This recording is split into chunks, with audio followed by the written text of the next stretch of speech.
నమస్తే, welcome to express minute. తెలంగాణకు సంబంధించిన అప్డేట్స్ చూద్దాం.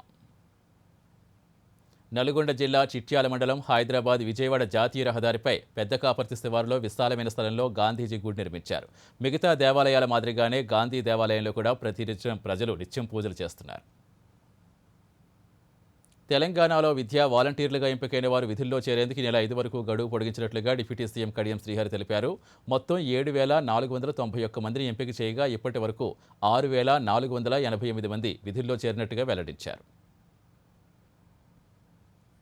రాజ్భవన్లో గవర్నర్ నరసింహన్తో సీఎం కేసీఆర్ భేటీ అయ్యారు. అసెంబ్లీ సమావేశాలు జరుగుతున్న తీరు, రైతు ఆత్మహత్యల నివారణకు ప్రభుత్వం తీసుకున్న నిర్ణయాలను గవర్నర్కు వివరించారు.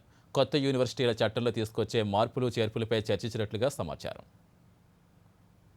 మేడారం జాతరపై సచివాలయంలో ప్రభుత్వ ప్రధాన కార్యదర్శి రాజీవ్ శర్మ అధికారులతో సమీక్షా సమావేశం నిర్వహించారు.